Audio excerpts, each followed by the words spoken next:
மத்திய பாஜகவின் மும்மொழி கொள்கைக்கு எதிர்ப்பு தெரிவித்து அக்கட்சியின் கலை மற்றும் கலாச்சார பிரிவு மாநில செயலாளராக இருந்த ரஞ்சனா நாச்சியார் பதவி உள்ள நிலையில் தமிழ்நாட்டில் விஜயால் மாற்றத்தை கொடுக்க முடியும் என்று கூறியுள்ளார். அவருடன் நமது செய்தியாளர் வேல்முருகன் நடத்திய கலந்துரையாடலை தற்போது பார்க்கலாம்.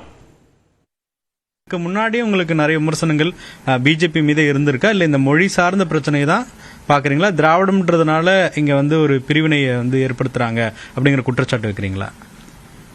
நிறைய இடங்கள்லங்க பாஜகவோட ஸ்டாண்ட்ல நானும் நிறைய பயணிச்சிருக்கேன். பட் ஆனால் என்னால் ஒரு சில விஷயங்கள்ல வெளியே நம்ம எல்லா விஷயத்துக்கும் நான் வாய்ஸ் அவுட் பண்ணியிருக்க மாட்டேன். ஒரு சில விஷயங்களுக்கு நம்ம வாய்ஸ் அவுட் பண்ணலாம், ஒரு சில விஷயங்களுக்கு வாய்ஸ் அவுட் பண்ணி பேச முடியாது. ஏன்னா அந்த அந்த விஷயம் நமக்கே ஏற்படுதையா இருந்திருக்காது. அந்த மாதிரி நிறைய விஷயங்கள் நான் பேசாம இருந்திருக்கேன். பட் பேசாமலே இருந்துக்கிருவோம் அப்படின்னு சொல்லிட்டு கொஞ்ச நாள் இருக்கலாம். இருக்க இடம் தெரியாம இருந்துக்கிறதுக்கு இருக்காமலே இருக்கலாம் இல்லையா? அந்த ஒரு மனப்பக்குவம் தான் எனக்கு. அண்ட் இன்னொன்னு, அதிகாரமா ஒரு நாட்டாமைத்தனமா தெரியுது எனக்கு. அப்படிதான் சொல்லணும்.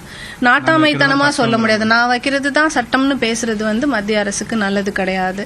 அது ஆரோக்கியமற்றது. ஒரு ஆரோக்கியமான விவாதமா இருக்கலாம். மத்திய அரசுக்கும் மாநில அரசுக்கும் ஆரோக்கியமான விவாதம் நடக்கலாம். ஸோ இப்போ என்ன நடக்குது பிஜேபிக்குள்ள, என்ன நடக்குது? நீங்க இந்த குறிப்பா காயத்ரி ரகுராம் அவங்க இருந்த போஸ்டிங்ல தான் நீங்களும் வந்திருந்தீங்க. ஸோ என்ன நடக்குது பிஜேபியில? அப்படி சொல்லணும்னா நிறைய சொல்லலாம். அழைப்புகள் எதுக்குமே இருக்காது. நம்ம போய் கேட்டு ரொம்ப ரெக்வஸ்ட் பண்ணி தான் ஒவ்வொரு விஷயமும் பண்ணிக்கணும், இப்படியெல்லாம் இருக்கு. ஸோ அந்த ஒரு நமக்கான ரெஸ்பெக்ட் நான் கம்மியா ஃபீல் பண்றேன். ராமநாதபுரம் அந்த சீட்டு கேட்கறது எவ்வளவு முயற்சி எடுத்தீங்க? அத மாநில தலைமை இல்ல அது தேசிய தலைமை அத கவனத்துல எடுத்துக்கலையா? எப்படி பாக்குறீங்க? இல்ல, பாராளுமன்ற எலெக்ஷனுக்கு 90% எனக்கு பாசிட்டிவா தான் இருந்தது. அண்ட் அதையும் மீறி சில இந்த கூட்டணி கட்சிகள் அந்த நிறைய விஷயங்கள் இருக்கு இல்லையா? அப்படிங்கும்போது சிலருக்காக நம்ம விட்டு கொடுக்க வேண்டியது வரும். புதிய கட்சினா இப்போ பெரிய பாப்புலாரிட்டி விஜய் அவருக்கு தான் இருக்கு. பெரிய எதிர்பார்ப்போடு இருக்காங்க.